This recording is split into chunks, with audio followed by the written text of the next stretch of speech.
Hi, this is Mattman here, and today we're going to be doing another interesting problem from JEE May 2023. Now, this is a differential calculus based question. You just pause the video and read the question, and then we're going to move on. I find it most challenging actually when I was doing it. You can also get stuck in this question depending on if you know the basic properties of logarithm or not. You should know how to differentiate, and you should also know how to make the standard differential equation, basically the first order differential equation. And the options look tricky as well. So let's begin. The concept that we're going to be using is a differential equation obviously, and some basic logarithm properties. So this is the equation right over here. So first we have to turn this equation into a first order differential equation.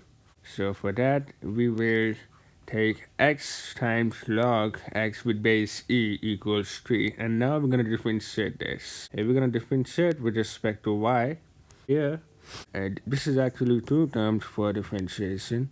So we're going to differentiate the second term and leaving the first term constant, and then we're going to add, then we're going to take the first term to differentiate, and the second term to constant, and then equals differentiation of t with respect to y.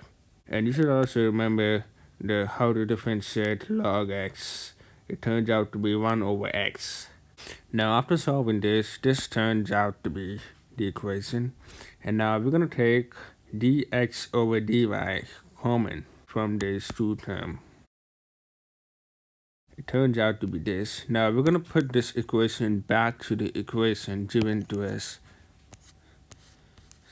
So we get this equation, dt over dy minus t equals e raised to the power y. And now this equation is in the form of dy over dx plus p times y equals q.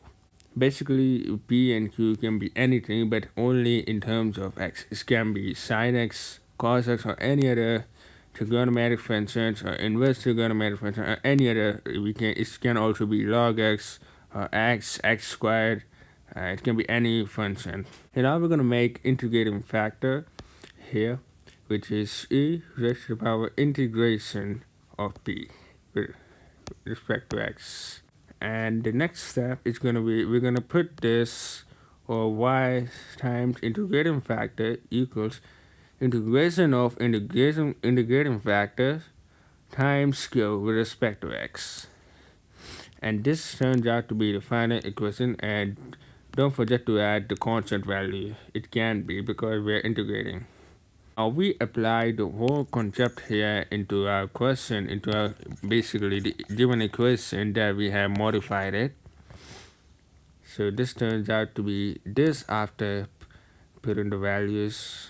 As you can see, we have made integrating factor first is this. It turns out to be e raised to the power minus y. And then you can see t times e raised to the power minus y equals integration of e raised to the power minus y times e raised to the power y, and with respect to this. Then you do some basic steps here. Obviously this is gonna cancel out, and then you integrate here, and integration of any, so let's say 1, it's gonna be, turns out to be y because we're integrating with respect to y. And then don't forget to add constant. And now the question told us that this curve passes to this point 1, 0 and alpha, 2. I put the value of t, which is x times log x with base e, which basically we assume in before the question.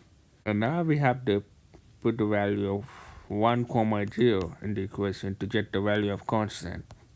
So now we put the value over here. You can see 1 times log 1 with base e times e raised to the power minus 0 equals 0 plus c. And then this turns out to be 0 because there's 1 here, and then the value of constant turns out to be 0 here. And after that, the final equation turns out to be something like this. e raised to the power minus y, we have to make it here. So reciprocal first, and then it turned cross multiply here. And then after that, we're going to be applying some basic logarithm property, which is a power rule over here, you can see, which is basically if log a raised to the power b is given to you, then you're going to be taking this b out of this log a, and it becomes b times log a. And then after that, we apply another property, which is basically, it does not seem to be a property, but yes, log a with base e equals b, then it turns out to be a equals e raised to the power b, and that's what we have it here. And now we put the final coordinates that's given to us, that is alpha comma 2, and after that, this turns out to be the final answer for this question. So the correct option is the option D. I hope you enjoyed the solution, and I'm gonna hope that if it helped you, so please consider subscribing to my channel, because I'm gonna make more videos such like that.